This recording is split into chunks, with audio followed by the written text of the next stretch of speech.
CBN 청취자 여러분 안녕하십니까? 하나님의 말씀으로 사랑과 행복을 전하는 기도력 방송입니다. 오늘은 9월 19일 화요일입니다. 기도력 제목은 기도와 수고입니다. 주제의 말씀입니다. 내가 복음을 전한다 해도 자랑할 것이 없는 것은 그것이 내가 당연히 해야 하는 일이기 때문입니다. 만일 내가 복음을 전하지 않는다면 나에게 화가 내릴 것입니다. 고린도전서 9장 16절 말씀입니다. 찬미가 445장 아버지여 나에게 기도하는 방법과 이 찬양을 들으시고 함께 말씀 나누겠습니다. 여기는 말씀의 방송 CBN 코리아입니다.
성부 성자 하나는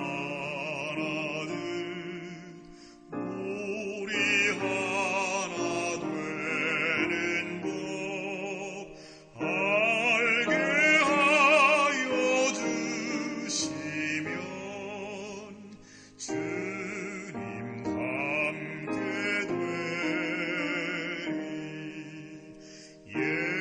예수님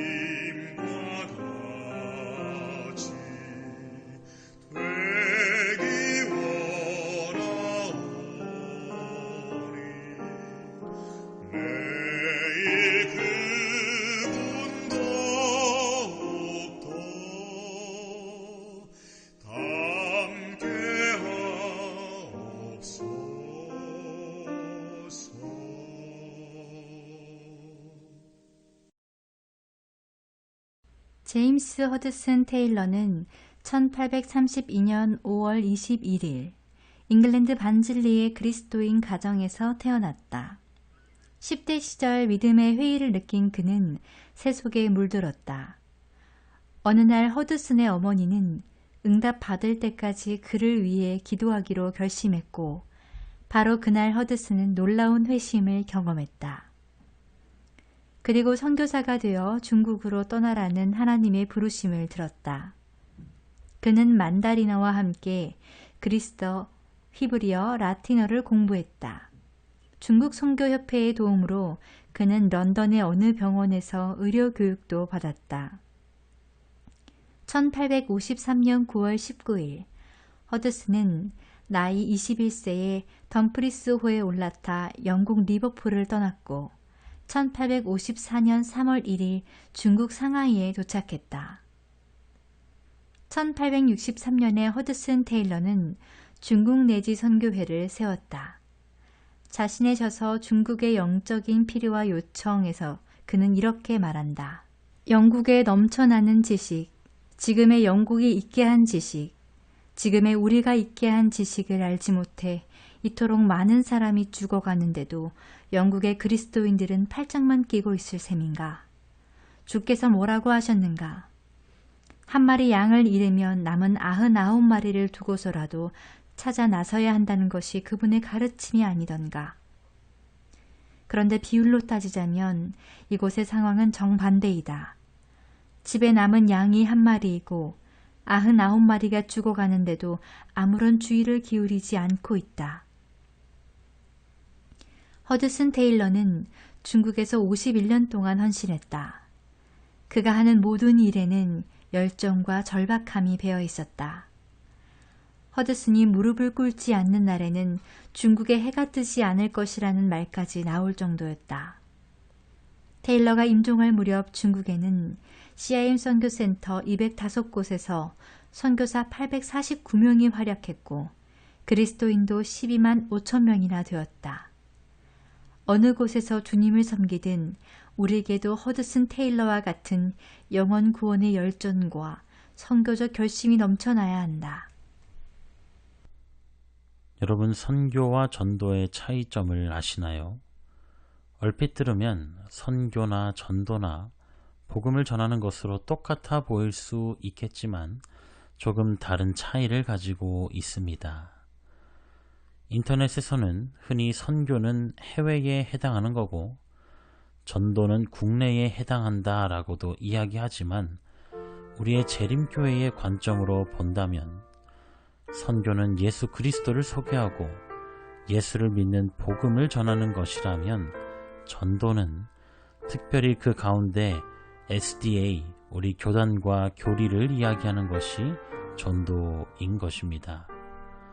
그래서 합회 차원의 전도회도 대도시 전도회, 소그룹 전도회, 이 전도라는 말을 붙이지 대도시 선교회, 소그룹 선교회라고 하지 않습니다. 우리 교단은 특별히 재림기별, 안식일, 새천사의 기별을 전하는 더 너머의 사명을 가지고 있기 때문일 것입니다. 오늘 기도록 말씀의 등장인물은 중국 선교의 아버지라 불리는 허드슨 테일러입니다. 21살에 중국으로 선교를 떠나 무려 51년 동안 선교지에서 선교만 했다라는 이야기는 우리에게 많은 생각을 하게 해줍니다. 복음 전파를 위해 이렇게 노력하는 사람들의 헌신이 있었구나. 나는 어떻게 그런 사람들처럼 될 수 있을까? 그런데 이 위대한 전도자의 시작에는 그의 어머니의 진실된 꾸준한 기도가 있었다라는 사실입니다. 우리는 기도의 힘을 얼마나 믿고 의지하고 있나요? 기도는 하늘 보물창고의 문을 여는 열쇠라고 이야기하시는데 우리는 얼마나 그것을 믿으며 살아가고 있는지 되돌아보게 됩니다. 그 기도로 인하여 중국의 수많은 예수를 모르는 사람들에게 자기의 생을 바쳐 복음을 전한 전도자가 생기게 된 것입니다.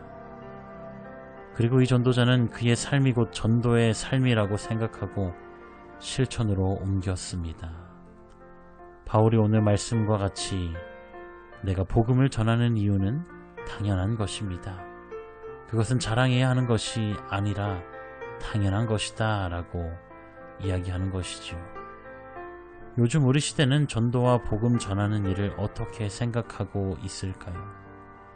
바울과 같이 당연하게 해야 할 일로 생각하고 있을까요? 아니면 전도왕, 시상식, 특별 전도회 등 행사를 만들어서 특별한 때에만 하는 것이 전도라고 생각하고 있을까요?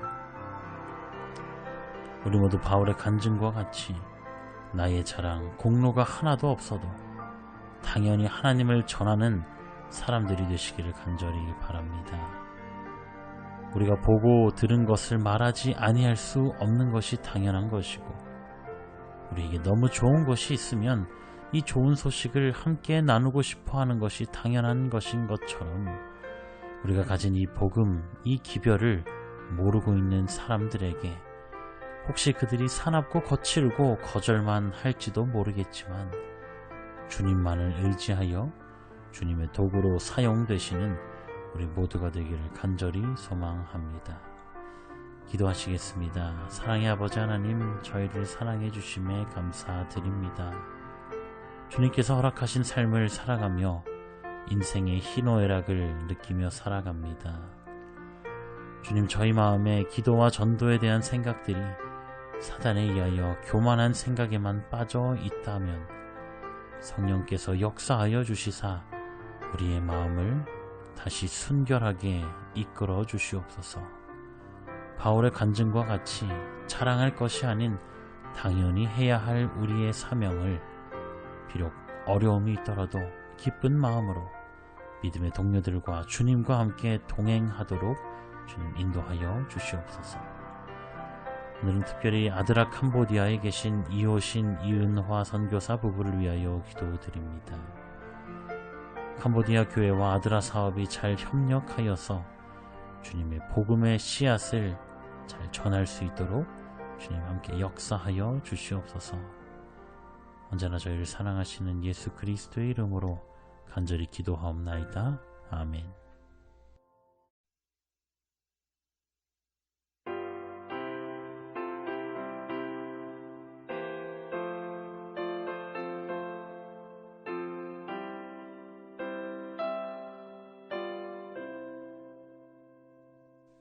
이 깊은 소식을 온 세상 전하세.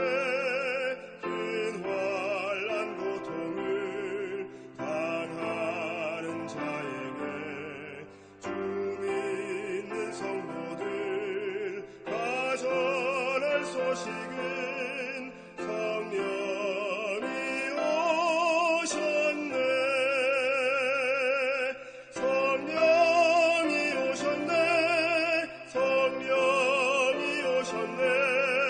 내 주에 보내신 성령이 오셨네. 이 깊은 소식을 온 세상 전하세. 성령이 오셨네. 만왕의 왕께서 저 사로잡힌 자 다 구원하시고 잠자유 주셨네. 승리의 노래가 온 성에 들리니 성령이 오셨네. 성령이 오셨네. 성령이 오셨네. 내 주에 보내신 성령이 오셨네. 이 깊은 소식을 온 세상에